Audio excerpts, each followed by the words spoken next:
Hi everybody, Levi Clay here, and I'm back for another, and when I say another, I literally mean another. This is the second time we've had to do this, because being the professional I am, I didn't record the first bit of the conversation. So, it seems I've made a bigger ass of myself than our guest may have done on various forums. So today I'm talking with Frank Falbo of Falbo Guitars and Abasi Guitars. You may have seen him because on the last episode of the Guitar Souls, I kind of put him on blast a bit because of some PR issues with the PR issues with the Abasi guitars, but ultimately I think it's me that forever will be on blast for that consummate professional action. So Frank, say hello. Hello everyone. How's it going again? It's okay, a little tired. Better than you were 5 minutes ago? Yeah, so, I had a little more coffee. So. Yeah, good stuff. So, you obviously work on building the Abasi guitars, but before we do all of that, we should probably just talk about who you are, your background, because I didn't pay enough attention when I did the podcast. I just kept making the joke of the guy and some guy. I didn't realise how high up you were with Abasi guitars. You're the builder. Okay. I'm just some guy. Don't worry about it. That's how people treat me, to be fair. I act like I'm some big shot, but I'm not. I'm just some guy. Yeah. Yeah.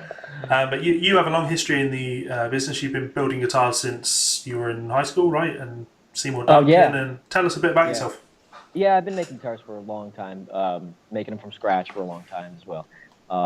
Acoustics and electrics and hollow bodies. For about 6 years, I was Seymour Duncan's vice president of product development. So that started with the P-Rails. I did the P-Rails and licensed that design to them and went to go work for them at the same time. And so I was there for a while. We released 20-some products a year for about 5 or 6 years. And when I left there, it was I brought the Fluence technology, what became the Fluence technology, over to Fishman. So that's what I've been doing on the pickup side of things for the last several years. But then upon leaving Seymour Duncan, I also started Falbo Guitars and started making my own guitars because I have a patent on a bridge design. That manages torque. Okay. From the guitar strings and whatnot. Sounds like competition for the Evertune. Oh no, this would be on an acoustic guitar where I manage that torque, so there's less bracing on an acoustic guitar top. Right. Okay. The acoustic guitar top vibrates in phase. It's an improvement of sorts, right? Yeah. And it does do its job on a hollow body, so I have a hollow body. And then shortly, I'll be moving into solid bodies where I manage the torque to sort of vibrate the guitar solid body a little bit better. That actually sounds really interesting, and it highlights a conversation I had with Jeremy Kroll about you after everything had happened, because obviously Jeremy. I do. Jeremy, who did the mixing and mastering on my album. He's great. We're very similar people. We angry people, shall we say. But yeah, when talking about you, he's such a fan of you and your work, and he used the word genius to describe you and your skill set.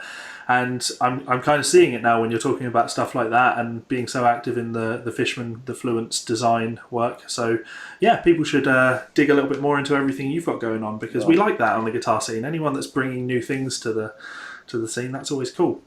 Yeah, I kind of want to be contributory, so, and thank you to both of you. I kind of like, if I'm not doing something with a net positive, then why do it? Like I have no issues with anybody who builds a vintage Telecaster relic, you know what I mean? I have no issues with that at all. It's not really my thing, unless I'm bringing some new thing to the table, then it doesn't excite me, right? Yeah, sure.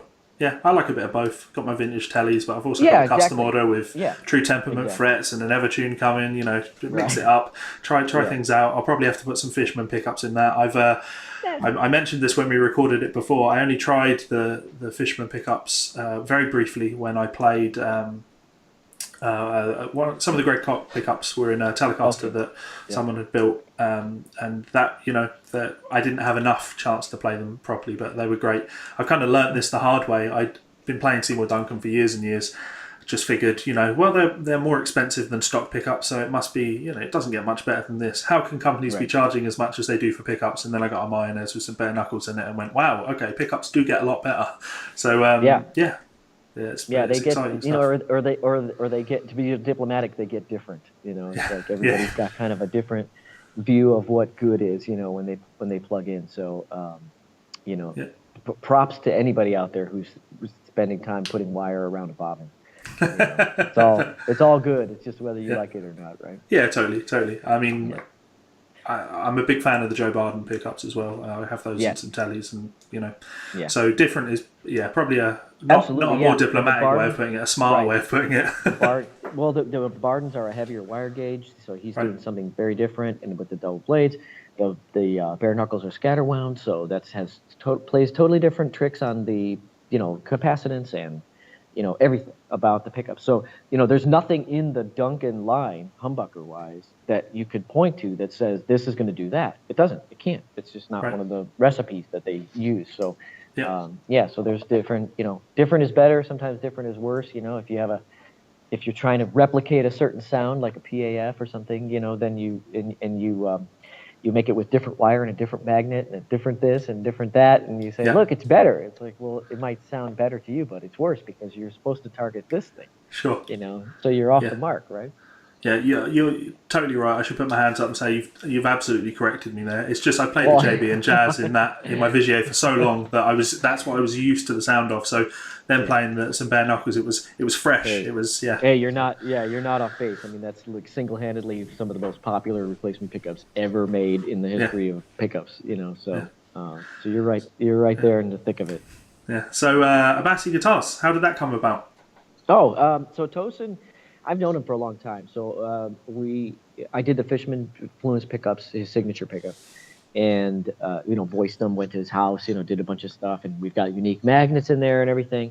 But even that came about because he was asking me questions about acoustic guitars, to build him an acoustic 8-string or nylon 7-string, thin, slim body, some projects like that. Now those projects will morph sort of into like an Abasi partnership at this stage, but that's kind of how we started talking, and that led to the Fishman thing. We've done clinics together, and I even worked on a lot of the Ibanez prototypes that he had, Right, when he was developing this thing. So there was one time I was at Javier's place, literally carving one of his necks with my rasps and all my stuff. I brought it with me to carve it down to what he, to what he wanted, because they hadn't, the neck that he got from them was different than the thing that he'd asked for, something along those lines. right, And so when it came time to do this, it was like, well, let's ask Frank. So they came to me and said, can you make these? And I was like, yeah. And so we started talking about it.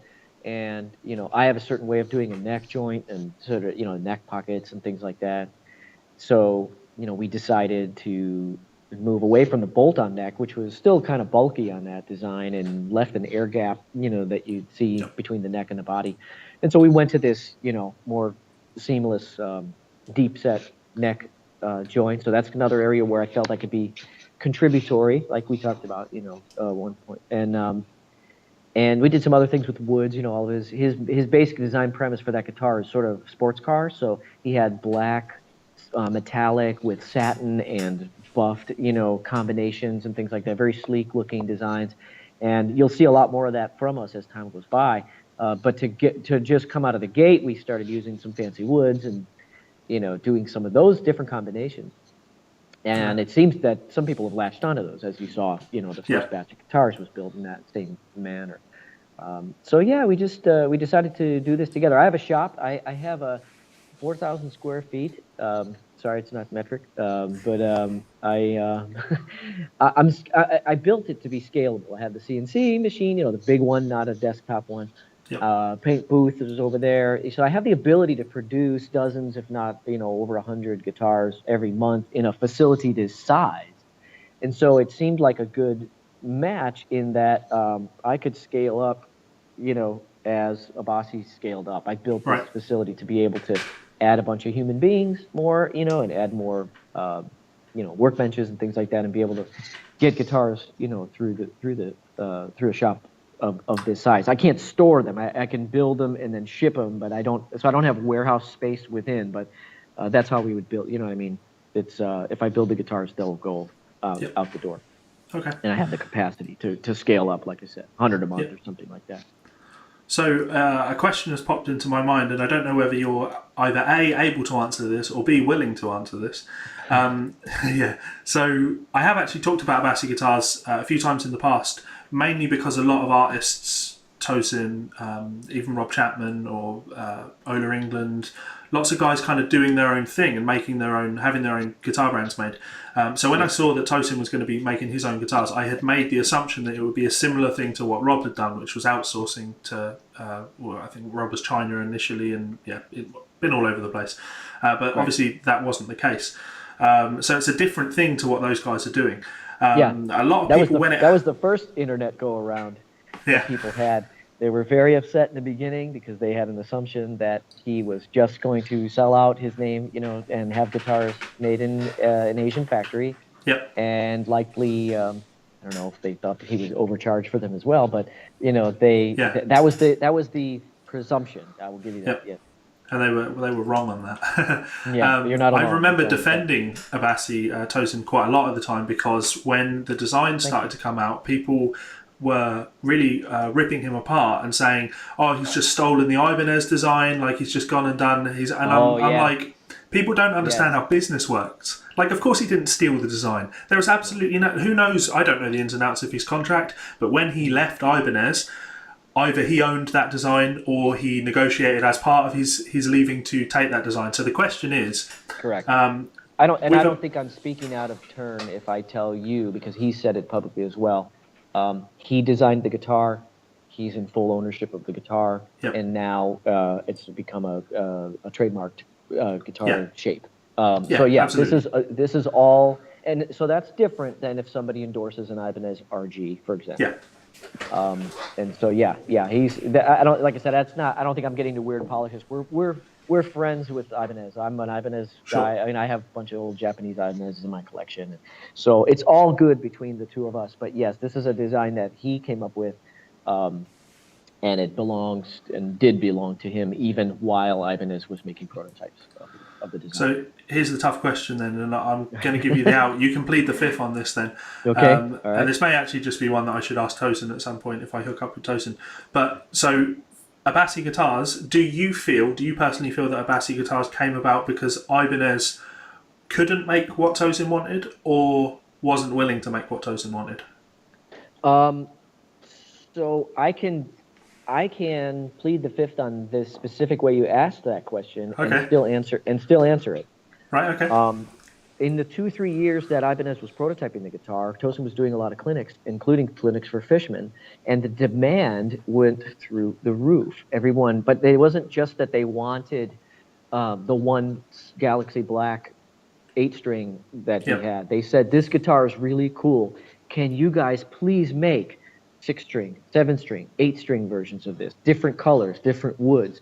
Can you make a headless version of this?" And so at that point in time, it's very easy to, like I said, let everybody off the hook, and say nothing about some of the things that you asked about, whether they were capable and didn't, or didn't want to make more, certain more models or anything like that. The bottom line is very simple, that you could never have gotten to a place of custom options and multiple wood types or anything like that within the framework of a company like Ibanez, and that's not their fault. So that's just how they, so this just became bigger than one signature guitar, right? In 2 different colors or one color, and one Japanese one for $4,000, and then an Indonesian one for $2,500 or something, where you still just have 1 or 2 colors. And so even if Ibanez had said to their customers, "We're going to make a 6 and a 7-string fan," there's no Floyd Rose, there's no burl maple top, there's no flame maple, quilted maple, there's no cedar back, there's nothing, just add to the giant list of menu options. That's something interesting. That this can do. That's really interesting. It made good business sense all around. And that's part of the reason why we're still, like I said, very friendly with all the guys at Ibanez. I've been friends with those guys too for a long time. So it was, everyone gets it. Cool. Good. So let's talk about let's talk about what happened. The incident, Ground Zero, the Japanese guitars. Because really, this was about reassuring people that I'm not even going to say is an isolated incident. That's a freak occurrence that isn't representative of how anything you do should be, will be, etc. Right? Well, yeah, I mean, I've been making guitars for a long time, and my guitars reach a certain level of quality. And so when somebody posted up photos of what I will say are something that's cosmetic, and then the string of comments that came below it became speculative of something structural, that's when went into like, I wouldn't say panic mode, but that's where I'm like, no, no, no, no, no, no, no. Right. Your honor, the truth has to come out. You know what I mean? Yeah. Yeah. You know, a one-armed man did in fact murder my wife. It was not me. This isn't what you think it is. And so it was funny because, when you start typing, it's if someone doesn't know you or know your personality, they will read your replies sort of they have no choice but to read them in their own head voice, right? And so I was talking to a mutual friend of ours, and he said, look, he goes, if I read everything you wrote, knowing you and knowing who you are, as a person, he goes, it all makes sense to me just fine.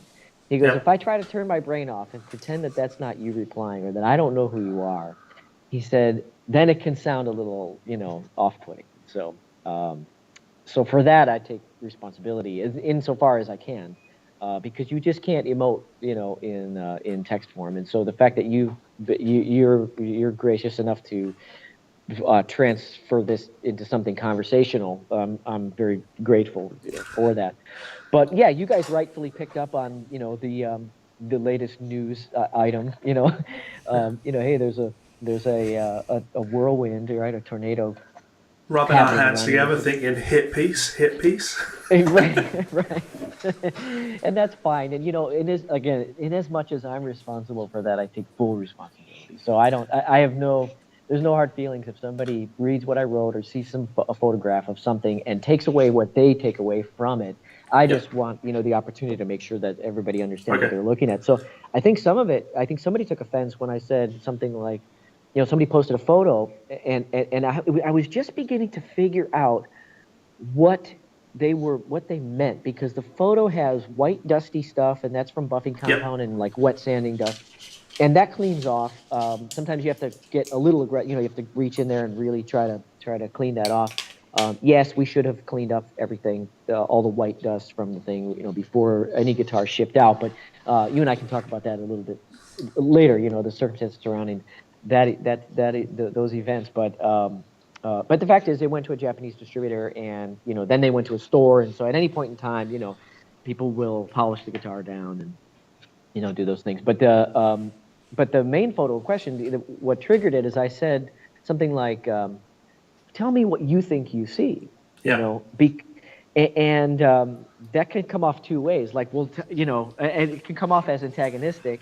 Yeah. Yeah. And I genuinely did not mean it that way. I was trying to discover because I know what's on the inside, right? So it's two people looking at the same, thing, or blind people describing, five blind people describing an elephant, right? One says it's got a long, this, and the other one says Yeah. it's got big ears, and yes, because they're all, coming at it from different angles. And so I was genuinely asking that question. And it wasn't until later, too, so then I sent that photo to a friend of mine who's an artist as well, well-accomplished artist, and very well-versed in guitar construction. He's had signature pieces, and and I said, what do you see? When I sent him the photo, and he kind of confirmed. He goes, to me, at first glance, it looks like a gap. And I was like, my, face just, um, Yeah. went white as a ghost, right? Because I was like, geez, because so what it is I like this is one of the necks before it goes in, right?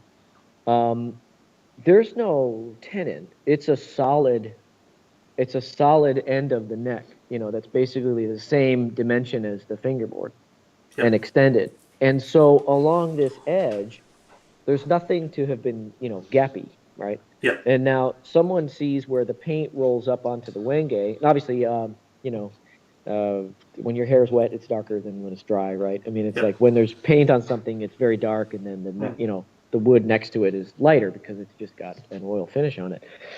But yeah, people saw, the paint rolling up from here to here, Right. and they saw that as like an air gap going in, Yeah. as if there was a Les. Because again, if people do have an understanding of how guitars are built, the Les Paul type of design is that the neck tenon goes in and down, and Yep. then the fingerboard is like resting on top of the guitar. Or an Yep. acoustic guitar would do the same thing. You know, if acoustic neck Sure. was pulling off, you'd see a gap under there. And so some people were saying, you know, the neck must have gotten smashed in shipping, you know, and plunged forward. Um, and these are all things that are they're not possible. Yep. So in my best way, you know, whether I failed or succeeded to do so, in my best way, I attempted to clear some of those things up. Like, no, that's not what it is. I can still take full responsibility for not scraping back the paint all the way to the body and for leaving a line of paint that went up above it. But then it started to devolve into a lot other things. You know, then once people start to, once they smell blood, right? Then the comments, all the comments come in. And so, cracks under the frets I was accused, you know, we were accused of, and this is the way that Ibanez and ESP does a fret, where they cut the tang early and then they fill that, you know, they fill that vertical line. And so somebody was viewing that as a crack, which again, maybe is understandable, because if you look at a Gibson with binding over the years, the binding will develop those cracks at every fret down because of the expansion and contraction. But again, that just happens to not be what that was in this case. I'm glad you've given us that perspective, because I'd not even considered it, but it makes total sense. Like, you build these guitars, you know how they function, so you know that it's not possible for there to be a gap. So when you ask someone what is it that you think you're seeing, like, it's a genuine. It doesn't even occur to you that there could be a structural issue with it. I had not even considered anything structural, and evidently I didn't read the thread deep enough to get the ins and outs of what people were accusing. I had always assumed that it was cosmetic, but yeah, totally. If people felt that was a structural issue with the guitar, then that didn't. That's definitely something that you need to jump in and defend yourself on. True, and it excuses the outrage as well. So in other words, if someone was to speak out unkindly toward us, but that's what they actually thought, well, I forgive them for that. You know, I mean, that's fine. You can, you know, and even if you speak out against us because that one guitar had paint that ran up, you know, the edge or something, I accept that as well. It's not a structural thing. So, you know, everything else that we're talking about as far as the guitar's the build quality of the guitar, all those things happen before it even goes into paint. So, you know, the neck being tight in the pocket, the sound transference, you know, between the neck and the body. I mean, I even showed Tosin one time. I took a neck and I took a guitar body and everything. I said, put your ear over here. He puts his, you know, you put your ear down here at the end of the body. And I held the guitar up and I tapped the headstock. And it's so loud all the way down at the other end of the body. And that's due to obviously the way we construct necks with a good joint, but also the grain orientation in the neck. You know, we do sort of a mirror image. The treble and the bass side are the same rings of the tree, but inverted. So I'm quarter sawn, and then one's going this way and one's going that way. So there's equal and opposite. So anything that the treble side of the neck would want to do, the bass side wants to do the opposite. It's basically self-governing. You're starting to sound more like a genius again. I'm sorry. I'll dial it back. But so what it makes too is that because they're symmetrical, it makes a neck that has I wouldn't call it a resonance because that's associated with feedback, but there's a ring to the neck, like a marimba, because it's not just about congruency from the tip, you know, from stem to stern. It's about the orientation of the wood grains and the way they transfer vibration in a symmetrical way from top to bottom. So it's very responsive, very reactive. I'm putting you on the spot a little bit here because I didn't realize you had a body there. You've got a neck. I saw you had the neck. Are they compatible with that neck slot in that body? Okay. The good news is they do not fit together, and so they do not fit together yet. So if I put this particular neck into this body, there's about there's a few thousandths. Like I can only slide this neck. I don't know if I can do this with the camera and everything. I can only slide this neck to about, let's see, about here, maybe? Let's try. Yeah, I think about here. And so, Right. so with a CNC, people say like, "Oh, you got a CNC. Does it make things easier?" Like, no, not unless you want to build. Well, actually, so let me put it this way: if you want to build a mid-level guitar, the CNC makes your life way easier. Obviously, it makes your life easier in a quality guitar as well. But it's funny because I hear people talk about the accuracy of a CNC like it's down to, tenths of thousands. Again, sorry, it's not metric for some of your audience, but I think the metric equivalent would be like it's able to cut steam off of a stick of butter. It's nothing. You know what I mean? It can move in increments of nothing. And but when you cut wood, I mean, wood will actually, speaking of steam, like wood will steam out as it's being cut. I mean, wood cannot hold such a tolerance. Yeah. And so you can make the claim that your CNC is, as accurate as it is, and it's like I said, it's meaningless unless you cut everything to be just a little bit loose, you Yeah. know? And so you Yeah. can Yeah. cut everything to be just a little loose. So then if something swells up with humidity or it had a little more moisture, whatever, it had less moisture and it takes it in. Because when you expose the surface, now that surface is exposed to whatever humidity level is in the room at the time. And we have a climate control room that I use for all the wood storage and basically all the critical wood glue joints. When an acoustic guitar top is glued to the back and the sides and everything, that's going to maintain that 40% humidity level. Once the glue joints are done, then you're free to move about the shop. But I work in Southern California, so even with the doors open, my temperature and humidity levels don't change all that much. Yeah. It's a very complimentary place to build a guitar. But all that to say, sorry, you can edit some of it out, is the necks are hand fit once they're done. So now every guitar is hand fit. Every body is hand fit to every single Yep. neck so that the neck joint goes in. It's not so tight that it's what we call a glue starved joint, and it's not big enough to have a glue line between the two. Right. Okay. So there's a level of perfection that we're achieving. And that's what, that's, I guess, maybe that's the part where something goes right to my heart, is that when someone uses the term gap on something that I have hand fit, or even one of my guys, has hand fit to perfection.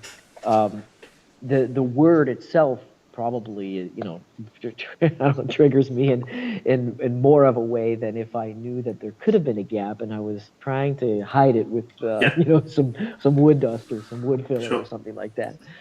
I don't know.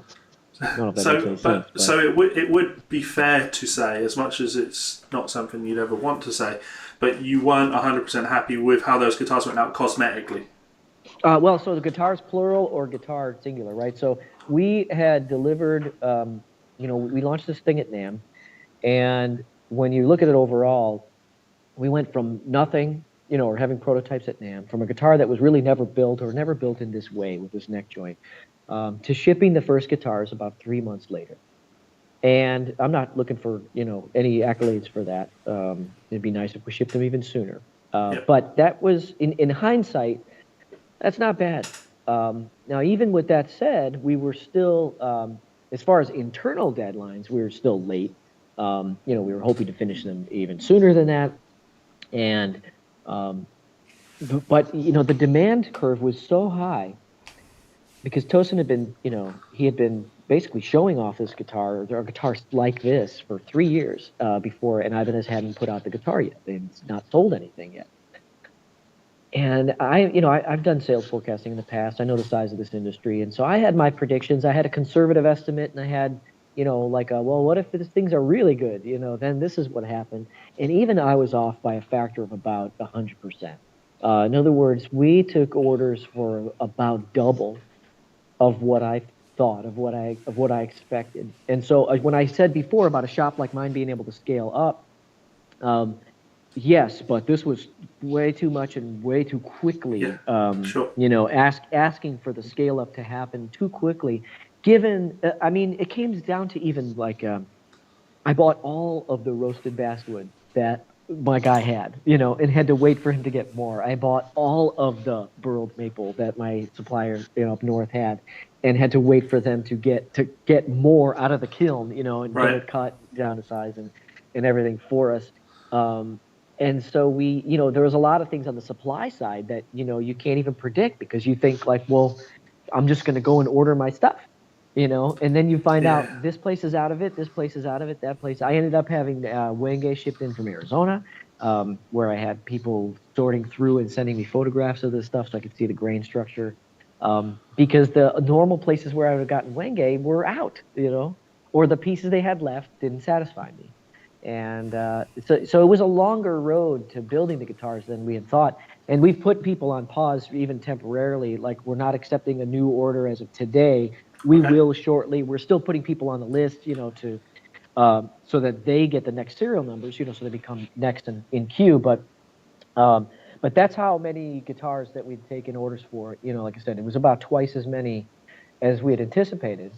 So yeah, we there's some positive things to view from this that we did manage to get the guitars built in the amount of time that we did, and some downers, that we wish we could have gotten them done even more quickly. But it takes time to hire the right people to build the guitars. I can staff up fairly quickly. I have a lot of friends who make guitars, people who work for other guitar companies or used to work for other guitar companies. And so I can scale up with those guys. But there's a training curve. There's a CNC programming curve. Everything we did was done for the first time. The very first Yep. time we cut the neck jock, pocket and everything. And the diversity, drove me nuts too because I don't mean nuts, but, in a fun way. If we had 6, 7, 8 strings, straight frets, and fan frets. So that's 6 iterations. Yeah. And these guys, many of them ordering tremolos. So you're talking about the 8 string with the Floyd Rose, for example. It's never been done. It's like we didn't even, but every single one of those is its own CNC program. So there's a lot of research and development time put in where in January, if you had asked me, I wouldn't have thought I would have had to have done the R&D for 8-string Floyds and 7-string Floyds and stuff like that, Yeah. or at least not. At least maybe I could have been, 6 months down the road, we would launch a trem version or something like that. And these first purchase orders came in with all that stuff. They were completely diverse. It sounds like just taking on just a little bit more than we could handle at the Yeah, no, stage. it clogged the system. So you and I spoke a little bit earlier, but the actual time it takes to make an Abasi from start to finish. Now that I have the CNC programs that I do, I wasn't wrong about that. Like my predictions on the actual man hours and the amount of time it's going to take in the paint booth and stuff like that. That's not where we overshot. But we did overshoot in just the quantity of guitars that we got orders for, and being able to put those through, plus the amount of R&D that was associated with it, plus the amount of raw materials that I had to be able to buy and wasn't able to buy. I mean, I bought every 8-string Floyd Rose that Floyd Rose had, and we still need 4 more. So I was looking on eBay even like even if I have to pay $200 some for a brand new one, I gotta get one, right? Yeah. But hopefully Floyd will have more in stock, from their manufacturer, by the time this comes around. So, Yeah. so that There are part, yeah, worse those were the problems. growing pains. People have There are had worse worse problems to problems have. than having so many orders that you don't always. I'm thinking of that meme of the guy trying to Yes. hold all the oranges. It's you with orders. Yeah. That's good Yeah. because I obviously underestimated how big the operation was just purely based on the price. At $3,000+ for a guitar, I figured it was like luxury, very top tier, upper echelon earners are going to be spending that sort of money on a guitar. So I had assumed maybe 30 orders, which is still a lot of money. But you were saying hundreds. Yeah, we'll finish the year in the hundreds. So yeah, there are hundreds. Yes, yeah. Without disclosing, Yeah, it's sure. always weird to talk about internal numbers, but yes, it is. It is a high. It's a much higher volume than what you had said on the podcast originally. Which is good. That's good. It is That was good. all I Yeah. ever wanted when I saw Tosin was doing his own thing. You only want somebody to be successful when they go off and do that and know that they've done the right thing. Absolutely. Absolutely. So it's good yeah. to hear that that's panning out for him. Yeah, it is. We may hit a saturation point, where it's, we don't ever go above a certain amount, but that's fine with us too, But yeah, it's on the order entry side and the demand curve side. This is as successful as we could ever have hoped for. Good. So last subject then. What does the future hold? Ah, How many well, hours a day are you expecting to be working to get these orders filled? so yeah, there were a lot of times when I did 72-hour benders and would work all night to get these orders out because again these were like I it's a like I said it's a mix. I can pat myself on the back that we shipped guitars within 3 months of NAMM, and at the same time we were late in what we had said. Um, so when you said the guitars, that I would have wished that these guitars didn't go out the way they did. It actually only boils down to like two, and so. The one had, the one I saw some photos where something looked like it had some dents in it. And so that's a ding or a dent or something like that.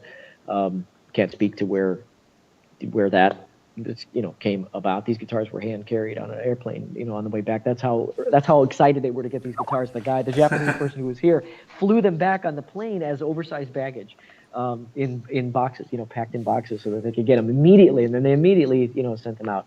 Um, and so there was that one, and then there's the one with the paint, scrape line. So Yeah, I even did a Facebook video one time before this, where I just lived through Facebook Live on and scraped it back with a razor, kind of showed people my method for, peeling the tape off and then individually scraping every, thing back. And so on the one that's in the photo, there's some part where paint went under the masking tape and we didn't get it. I didn't scrape yeah, that back. But then there's the thought of, the fact that there's that dark line all along. I like to get that right to the top of the guitar finished. So that's the second area. You could say it's okay to leave the paint roll up onto the fingerboard a little bit. That's the thing that looked like a gap when somebody was yeah, looking at it. But yes, we should have, been able to clean those things up. But I literally drove the guy to the airport, that night. yeah. Um, Dropped off his rental car, and took him to the airport with the boxes of all the guitars. So on that one particular guitar, I can apologize for not for missing that before we cased that up and not doing that particular task.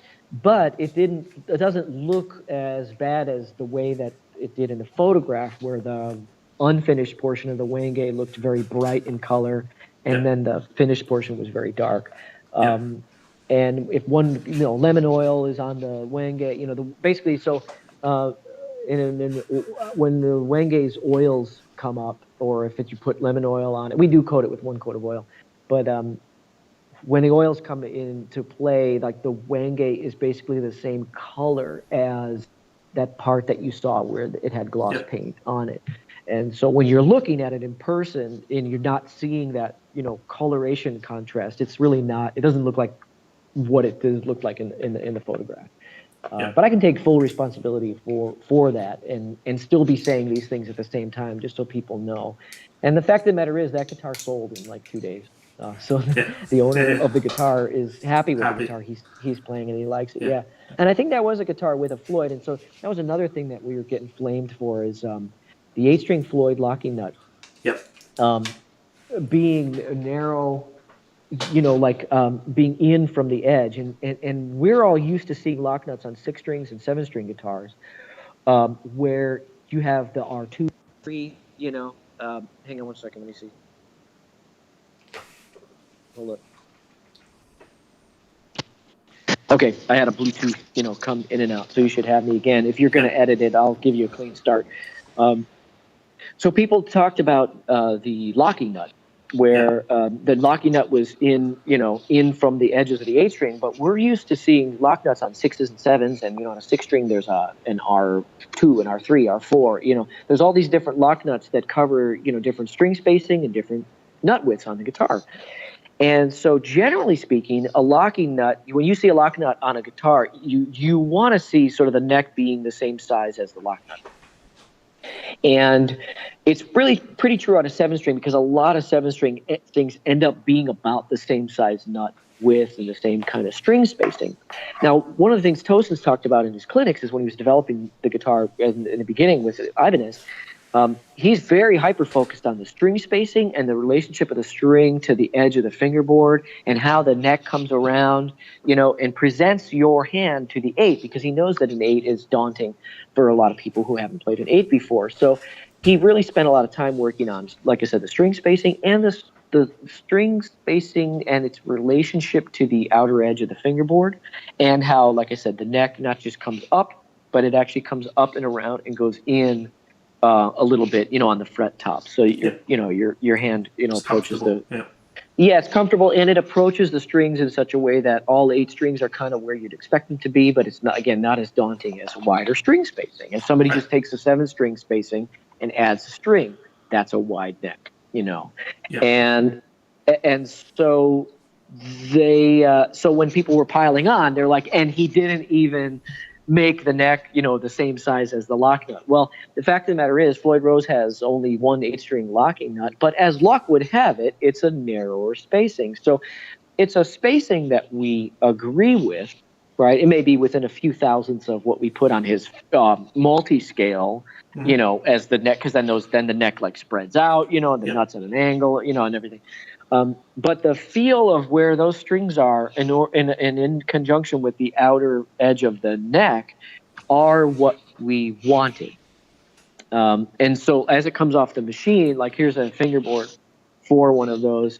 So as it comes off the machine, there's a pretty, I don't know if I'll hold it centered, but there's a pretty decent sized gap. But by the time it gets on the guitar, there's about 50 thousandths of an inch taken off of this, but it still leaves a gap. I just wanted people to know, so I replied to people on the, again, once I start responding, it looks like I'm just defending everything, that every bullet that's fired, I'm saying, no, it was on purpose. It was on purpose. It was on purpose. But in this case, it's 100% on purpose. That is the nut width and the neck width. String spacing and neck width that we wanted, that creates the feel of the neck, that we preferred. So some people talked about, well, at this price, you should have tooled up a lock-in. There's 2 Floyd lock nut guitars out in the world right now, and six more are on order. It's thousands and thousands of dollars to tool up a lock nut, and it's hundreds of dollars to draw one and have somebody machine it and mill it out. But the funny thing is, we would have taken that approach if the Floyd nut wasn't already something that we were okay with.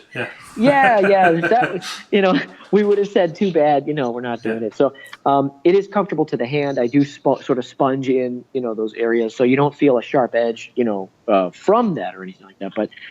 But yeah, there's not really a way to do that. So again, I can take those bullets. But to be fair to you, though, people have pointed out that if you look at a 7-string by someone like Sir, you will see the same thing. There is the nut isn't flush with the very edge of the neck. It just seems to be nature of the beast, something that people hadn't really observed or paid attention to before. And then they see a picture of this guitar, and it's just one more thing that they go, and that, Yeah, if you're piling on, then you see everything. And so, but I will concede to this. It can be either or. If somebody makes a 7-string or they want a certain width and there's a gap that's on purpose because that's the way they want the neck to feel and that's the lock nut that they want to use, then it's on purpose. If you have a 43 millimeter neck, it's got an R3 nut and it's meant to come up and meet the lock nut and have no gap, but yet it has a gap, well, that's a failure of someone to sand all the way through it, And the only way you'll know that is if you saw, 10 or 20 guitars and you had one that had a gap and the other ones didn't, then that just means that the person failed to sand it to the distance that they were hoping to hit, to their target, right? Or if it's off center, usually that says that something was wrong. Somebody failed in some way. They didn't sand one side of the neck enough, or they put the lock nut on and it wasn't center. But I even had you saw people were talking about, like, it looks like the strings are off center. Well, it was a picture from from an angle. And so it's like, you can't win for trying, but sometimes. But again, I don't want to argue with somebody. If someone thinks they're seeing something, then I'll just take the time to reasonably, explain to them, what they're seeing. Yeah. So, okay, so you're not taking orders on new guitars, so I can't tell people how long it's going to take if they were to place an order now. But for argument's sake, let's say you were taking orders. When you do open them, what sort of turnaround time are people expecting? We just talked about this the other night in a meeting, and so it's really, if you look at my production schedule and the amount of labor time that goes into a guitar and how much time it takes for things to dry, I almost, at this stage of the game, I would want to say, like, it can't take any longer than 90 days for us to make a guitar from the day we take the guitar, the order. But that being said, it can take shorter than that. It can take 60. or less. But we don't want to be one of those companies that's in the business of taking someone's deposit with an indefinite delivery date. We also don't want to be the place that takes a deposit and then takes longer to build the guitar. And I have some very early adopters, people that came in like at NAMM, and they were like, I gotta have one of these guitars.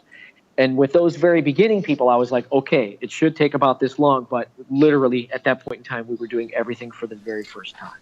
Right. So there's some people like that who've been patiently waiting, but they kind of knew that going in. There's some people who've ordered a headless. You can't even find that on our website. But when you ask me what the future holds, there's a headless. We put it in a newsletter too, so people know that something like that's happening. So again, with a headless, those guys are, they just know we're having custom hardware made for the headless, and so those people are aware that it'll be done when it's done. But 90 days, 90 days is good. It can't. Yeah, it can't. Like I said, it really can't take longer than that unless something went rough. My CNC broke or something like that, and I had to. To pivot or something like that. But I'm staring down the barrel of a 14-month wait on my next guitar. 14 months. Okay. That's a long time. Okay. So 90 days is really appealing. It's okay. Yeah. I have to rush off in a second, so I'm going to get this last question. Huh, but no problem. So people can't place custom orders, but I assume and they will be able to. They will be able to. But I assume. They were going out to distributors in Japan, and I know that over in the UK, like Andertons want to get their hand on them, and I assume Thomann and how long before people are going to be able to go to a shop and try some of these out then? Well, so there's going to be 35 more going to Japan in about a month or so, month and a half. So Japan will get theirs, but then we do have a lot of those custom orders to get through before the dealer. So we put those guys sort of ahead, not to say we'll do that long term, because you actually have to manage all your business relationships.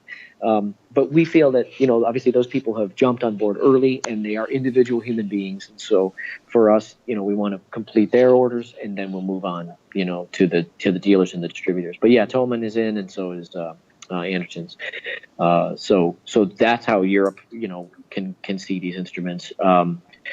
Other areas will have to order direct, if we decide to put distribution in place. So Japan was very adamant. I mean, and Japan's a good place to use distribution, and that's why they're free to charge whatever prices they charge and to handle their market however they want to handle it, including selling the guitar. That had that. I could have scraped that line.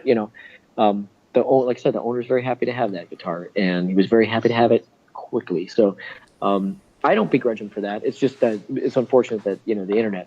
It falls on you.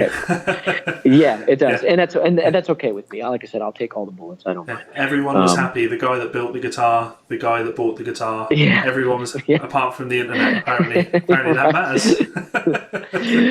So internet, calm down, people.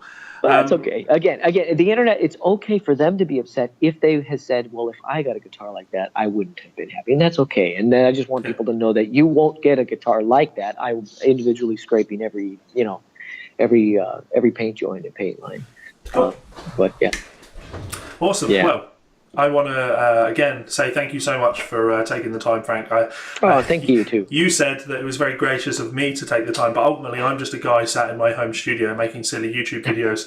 You work for a huge guitar company shipping hundreds of guitars all over the world. So it's you being gracious, taking your time, and I do appreciate it. And I hope thank you.